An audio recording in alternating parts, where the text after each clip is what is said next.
So in this video, we're going to talk about how to calculate conditional probabilities, as in based on the condition that something else already happened. So first of all, I just wanted to remind you, when you're calculating the probability that two events happen, A and then B, and they're dependent, as in like the probability of B is going to be based on what happened with A,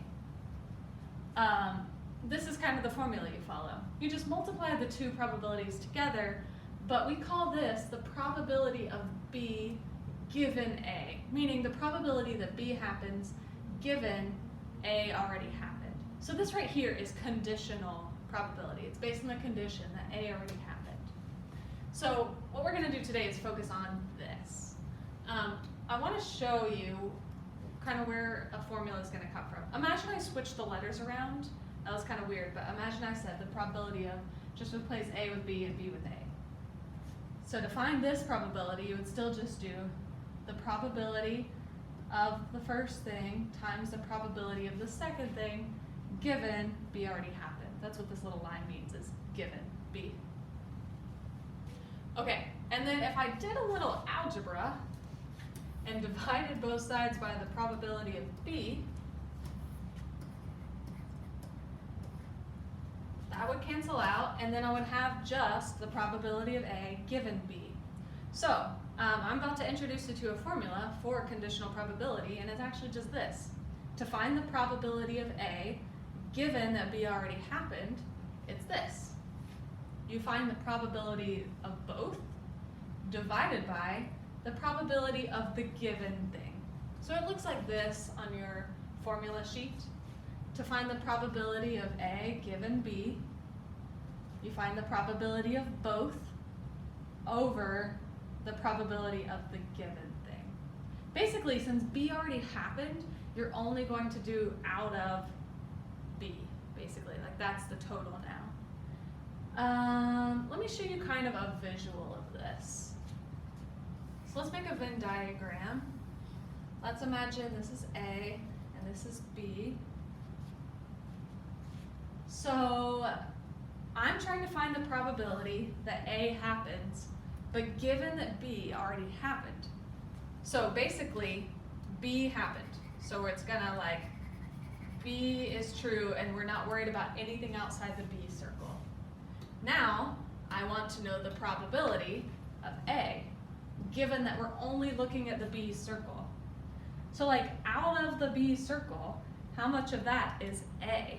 And that would just be this sliver right here.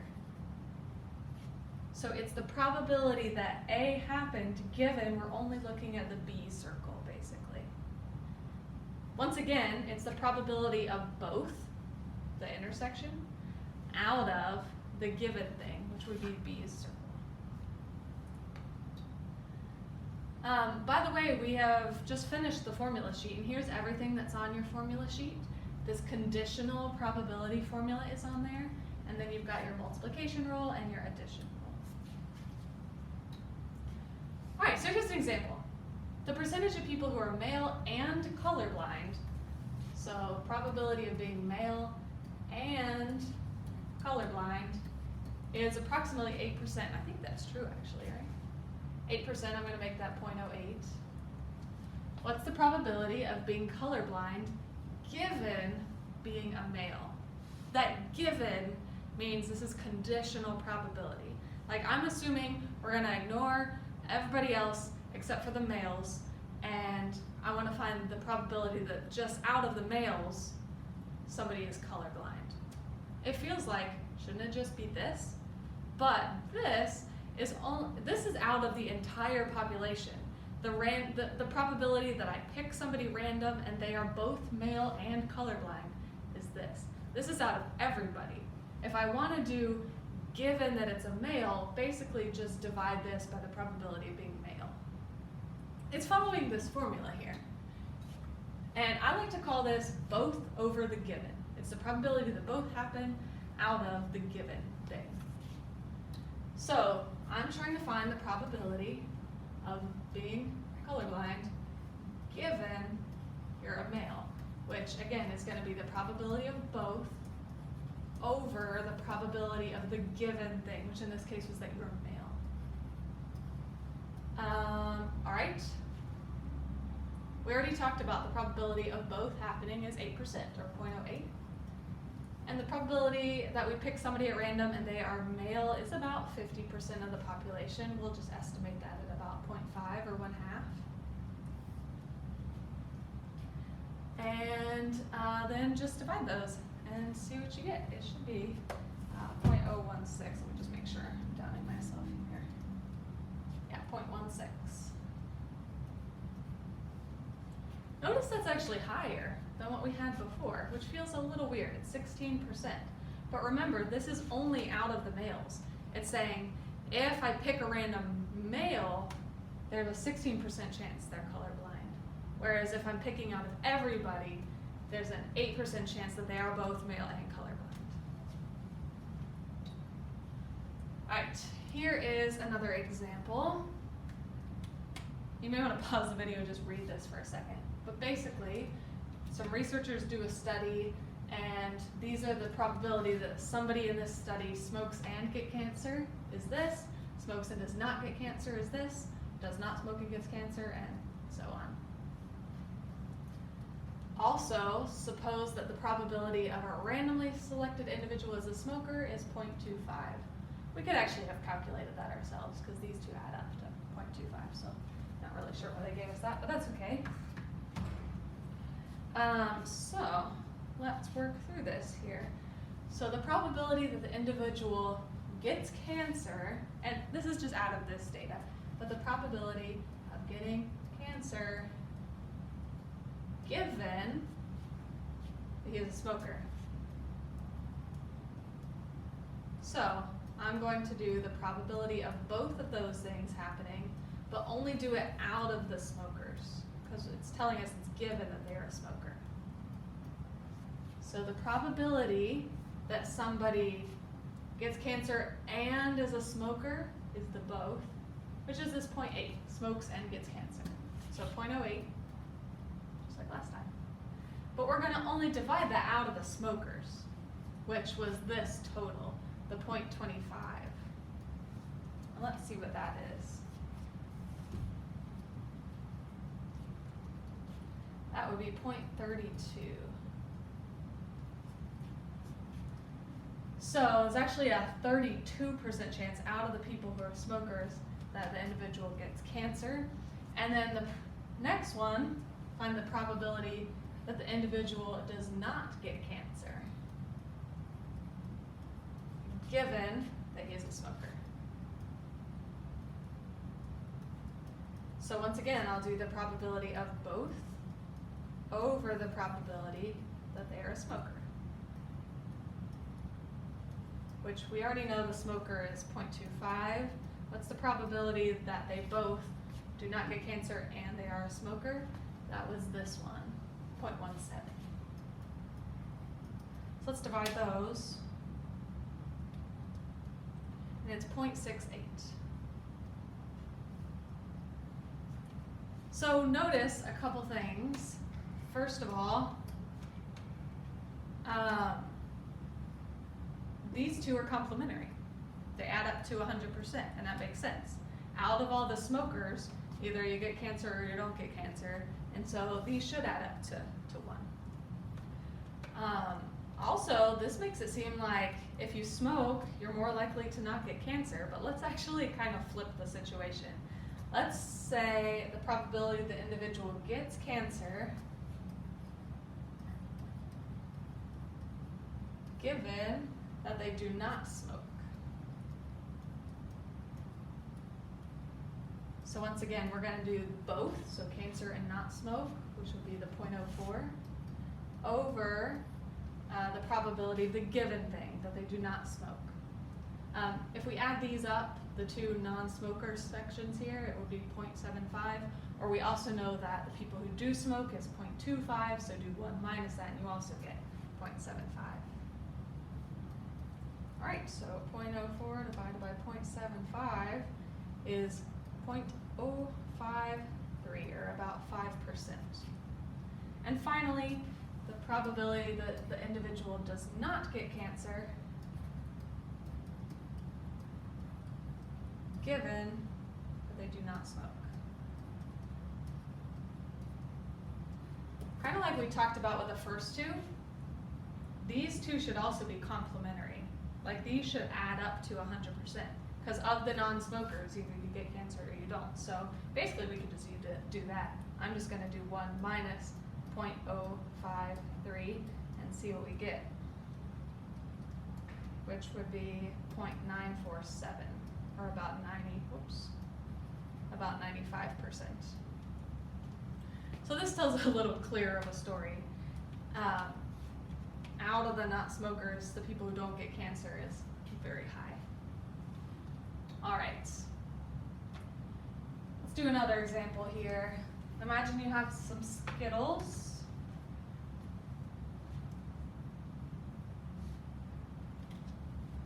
All right, you draw 2 Skittles without replacement, and you want to find the probability that the second draw is blue given the first draw is red. First of all, you could just use your common sense on this one. Like, don't worry too much about the rules if you don't have to. Like, if your first draw is red, then you take out a red Skittle and just imagine that you have 1 red Skittle. And so now, what's the probability that you get a blue? That's basically all we're saying. So the probability you get a blue would be 3 out of 3 plus 1 plus 5, so 9, or a third. If you really want to use the rule, you can. So that would be the probability of both over the probability of the given thing, which is drawing a red. Let's start with the probability of a red, and we're going back to the original 2 red now. Probability of drawing a red would be 2 out of 10. The probability of both happening would be red times blue. So the first draw being a red would once again be 2 out of 10, and then the second draw being a blue would be, now you're down to only, well, you still have 3 blue Skittles, but since you took the red out, now you only have 9 left. So the probability of both over the probability of the given thing, you may notice these just cancel out and leaves the 3 over 9 that we got before. So you can use the rule if you want, but common sense is honestly kind of easier on that one. All right, that scared me for a second. We're flipping a coin here. What's the probability of flipping a coin and getting 2 tails in a row given, let's write this, the probability of 2 tails given the first was tails.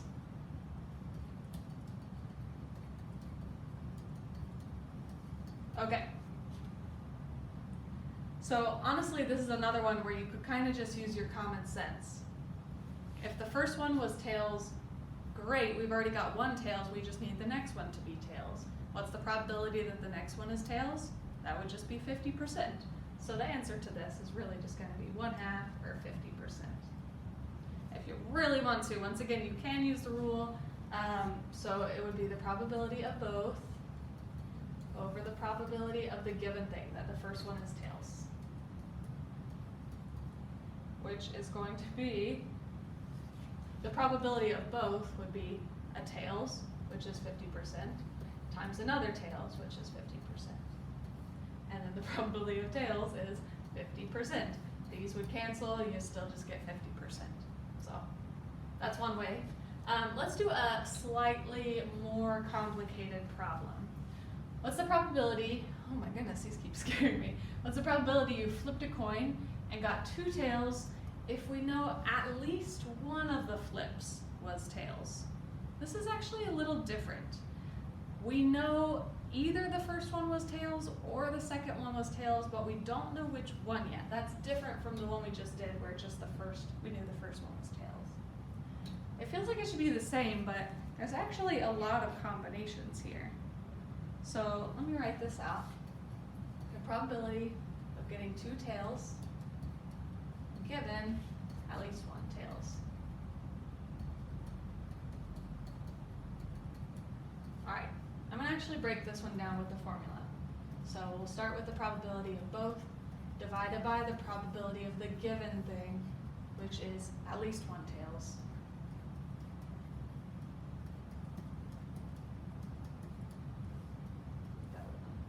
Okay. All right. So to start off with,